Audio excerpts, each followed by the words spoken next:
તો અમરેલીના કાયદા મંત્રીશ્રીને આપણે નમ્ર વિનંતી કરીએ કે ભાઈ તમે જો સર્કસમાં ન હો, ખરેખર સરકારમાં હો, ખરેખર મંત્રી હો અને તમારી પાસે ખરેખર સહી કરવાની, નિર્ણય લેવાની સત્તા હોય તો હું ગુજરાતના ખેડૂતો વતી બે કાયદા બનાવવાની તમને વિનંતી કરું છું.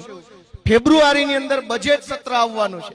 બજેટ સત્રની અંદર કાયદો લાવો. ગોપાલ ઇટાલિયા એ કાયદા ઉપર, બિલ ઉપર મત આપી અને કાયદો બનાવવામાં તમને સપોર્ટ કરશે. પણ ક્યારે તમે જો સર્કસમાં ન હો, તમે ખરેખર મંત્રી હો, પટાવાળા ન હો, તમારી પાસે સત્તા હોય, તમારી પાસે અધિકાર હોય, તમે સહી કરીએ કોઈ તમારો સરકારમાં વટ પડતો હોય તો બે કાયદા ગુજરાતની વિધાનસભામાં ફેબ્રુઆરીમાં લઈ આવો. એક કે આખા ગુજરાતમાં જે જમીન માપણી થઈ છે, જમીન માપણી રદ કરવાનો કાયદો ફેબ્રુઆરી સેશનની અંદર વિધાનસભામાં લઈ આવો.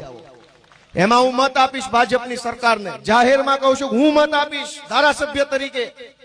અને બીજો કાયદો કે ગુજરાતમાં જ્યાં દારૂ અને ડ્રગ્સ પકડાય, રેડ થાય, એ પોલીસ સ્ટેશનના જે કાંઈ મુખ્ય અધિકારી, ડીવાયએસપી, એસપી, ધારાસભ્ય બધાને જેલમાં પૂરી દેવાની વિસ્તારના કાયદો લાવો.